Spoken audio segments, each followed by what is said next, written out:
Nah, kali ini teman kita Juliansyah Daud akan mempresentasikan secara langsung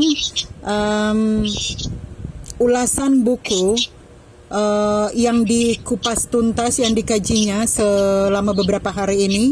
Dan bukan satu kebetulan ya, karena keterbatasan alasan misalnya karena laptopnya di rumah, dan kemudian sekarang dalam persiapan latihan untuk vokal grup tingkat nasional.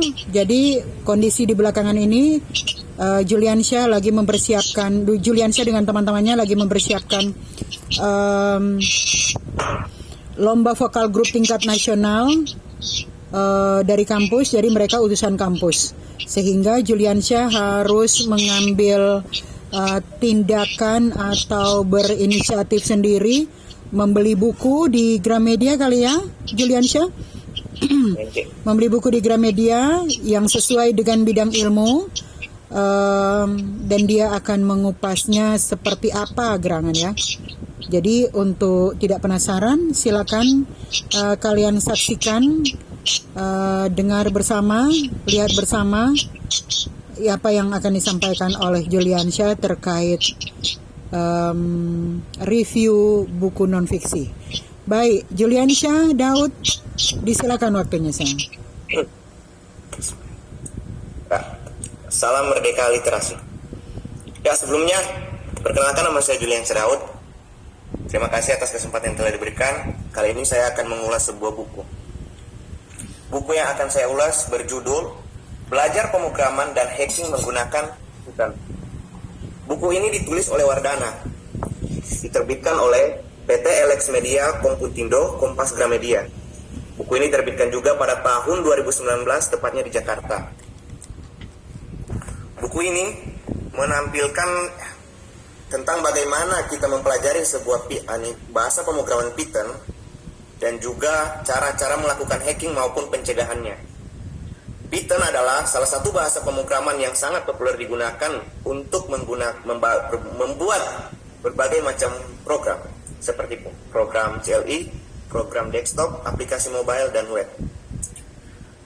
Python karena sangat terkenal, sehingga beberapa aplikasi yang sering kita gunakan itu kebanyakan menggunakan bahasa Python, seperti contoh YouTube, Spotify, dan juga Google. Pada buku ini memiliki halaman sebanyak 254 halaman, dan juga buku ini memiliki isi yang berwarna putih dan hitam. Pada pendahuluan bab 1, buku ini menjelaskan secara jelas apa itu Python. Python merupakan bahasa pemrograman yang dibuat oleh Guido van Rossum dari Amsterdam, Belanda. Pada bab 2 juga, buku ini menjelaskan tentang cara-cara penginstalan Python dan editornya. Dan juga bab 3, dasar-dasar pemrograman Python. Buku ini memiliki 12 bab. Dan yang paling berkesan bagi saya adalah pada bab 10 dan juga bab 11 dan 12. Pada bab itu dijelaskan tentang cara menggunakan Python untuk hacking, dan juga cybercrime dan security, dan juga pencegahannya.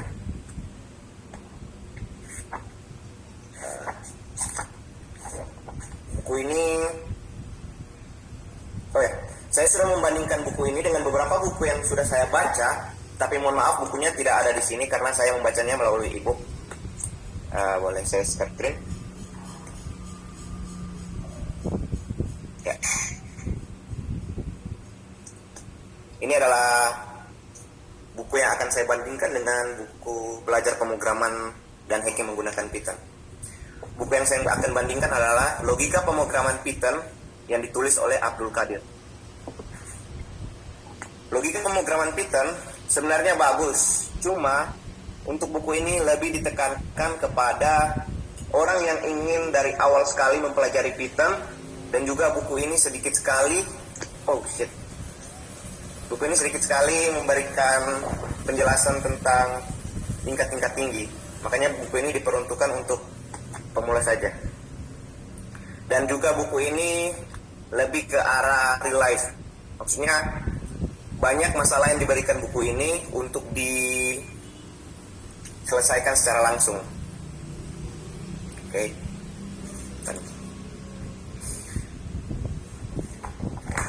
Dari kedua buku ini yang saya bandingkan, menurut saya buku belajar pemrograman dan hacking menggunakan Python masih yang terbaik. Karena ada beberapa kelebihan yang tidak dimiliki oleh buku lain dan hanya dimiliki oleh buku ini. Sebagai contoh, buku ini memiliki yang belajar hacking. Yang pertama, hacking. Di sini tidak hanya dijelaskan bagaimana kita melakukan hacking, tapi bagaimana pula kita akan mencegahnya. Misalnya kita akan menjadi seorang engineering. Dalam buku ini juga dijelaskan tata cara menjadi seorang engineering. Juga untuk mencegah bug-bug dan juga agar supaya website atau aplikasi-aplikasi yang kita gunakan tidak mudah diretas atau dibobol oleh orang lain. Karena pada dasarnya sekarang banyak sekali kejahatan-kejahatan di dunia maya atau yang sering disebut dengan cybercrime. Dan juga buku ini memberikan satu nasihat yang sangat bagus sekali, yaitu jangan menggunakan satu username dan password untuk semua akun. Menurut saya, kekurangan buku ini menurut saya adalah buku ini hanya memiliki gambar hitam dan putih saja, sehingga ada beberapa tulisan kode program yang tidak bisa terbaca dengan jelas. Angka baiknya kalau bukunya bisa menggunakan gambar yang berwarna sesuai program yang akan kita gunakan, supaya tidak membuat pemula seperti saya ini akan kebingungan untuk membacanya. Kesimpulan yang bisa saya ambil dari buku ini sangat bagus untuk digunakan oleh pemula atau orang yang sudah berada di tingkat tinggi, karena buku ini memberikan kita penjelasan secara ringkas dari awal hingga akhir, dari kita tidak bisa apa-apa sampai kita bisa menjadi orang yang berada di tingkat tinggi pada mempelajari bahasa pemrograman Python. Terima kasih. Baik. Ya, luar biasa ya, Aliansyah. Jadi kalau yang sudah disampaikan Juliansyah menyampaikan dalam bentuk manual tanpa PPT dan sebagainya, tetapi langsung dengan menggunakan membahas langsung pada bukunya. Sekali lagi Juliansyah, terima kasih ya.